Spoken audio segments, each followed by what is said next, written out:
बिस्मिल्लाहिर्रहमानिर्रहीम। न्यूमेरिकल से आपके यूनिट 1 का। तो पहले न्यूमेरिकल्स भी वो कहते हैं calculate the number of seconds.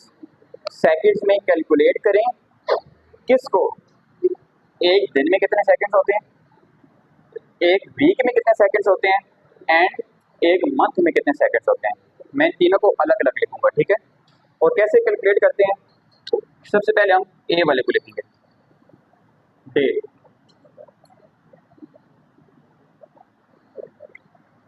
आपने एक डे में, डे से छोटा क्या होता है, घंटा होता है। ऐसे ही ना, एक दिन में 24 आवर्स होते हैं।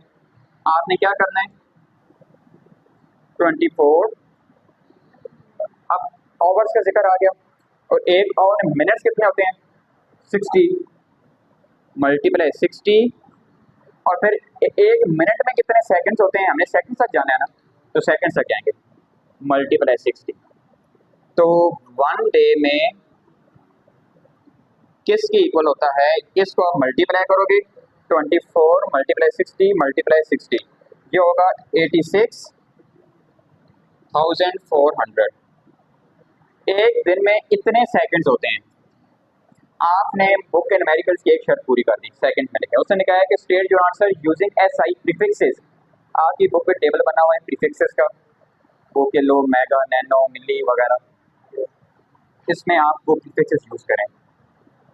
अब यहाँ पे देखें कि मैं अगर 1 डे को एक किलो में 1000 यूनिट्स होते हैं, 1000 होते हैं, तो आप अगर 1000 होता है 10 की पावर 3, ऐसा ही है ना। तो हम 1 2 3 डिजिट्स पीछे लेके आके यहाँ पे लिख देंगे किलो सेकेंड्स। बात समझ आ गई। किलो होता है 10 की पावर 3, आप किलो हटाएंगे, यहाँ पे 10 की पावर 3 लिख देंगे, तो पॉइंट्स फिर 3 कदम आगे चला जाएगा। बात समझ आ गई मेरी। अब नेक्स्ट है सेकंड, वीक है।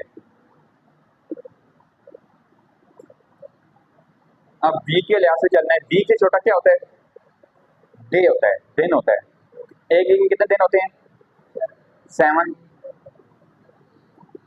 और एक दिन में फिर कितने आवर्स होते हैं, 24। एक आवर में कितने मिनट्स होते हैं, 60, और कितने सेकंड होते हैं, 60।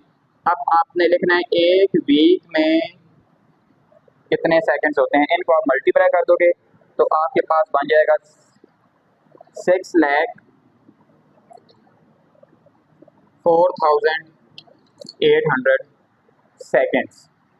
लेकिन उसने क्वेश्चन कहा प्रीफिक्सेस भी यूज करें, तो हम फिर 3 नंबर पीछे आ जाएंगे, किलो लगा देंगे साथ। तो 1 वीक में 604.8 किलो सेकंड्स होते हैं। समझ आ गई ये बात। मैं 3 नंबर से हमेशा पीछे आ रहा हूँ, 1 2 3, क्योंकि एक किलो में 1000 यूनिट्स होते हैं, तो 1000 होता है 10 की पावर 3, तो मैं 3 नंबर पीछे आ रहा हूँ, क्योंकि साइंटिफिक नोटेशन आप मैथ में पढ़ चुके हो, मैं नहीं पढ़ाई है, बहुत अच्छे तरीके से पढ़ाई है, ये वही चीज़ है। अगला आ जाता है कि आपके पास मंथ। मंथ के हिसाब से चलो आप मंथ में सबसे पहले मैं मंथ से छोटा क्या होता है, डेज आ जाते हैं। मंथ में कितने डेज होते हैं, 30 डेज होते हैं।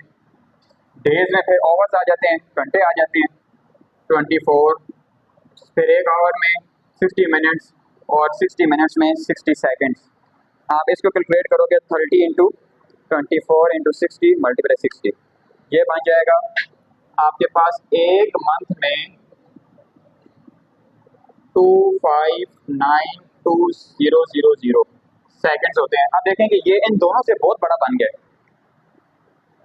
पहले हम 10 की पावर 3 कर रहे थे ना, पीछे 3 पॉइंट लेके आ रहे थे, किलो लिख रहे थे।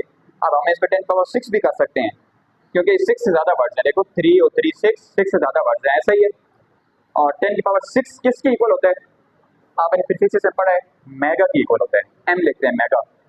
आपको अगर प्रीफिक्स नहीं पता तो आप वो याद कर लें, बहुत ज़रूरी है आपके लिए, वो पेपर पे दूसरे पूछे जाते हैं। तो 1 month is equal to 6 number हम पीछे आ जाएंगे, 1 2 3 4 5 6, 2.592 मेगा सेकेंड्स। आपका ये न्यूमेरिकल खत्म हो गया, क्लियर हो। For more updates, subscribe to our channel Click the show links and enjoy watching the videos.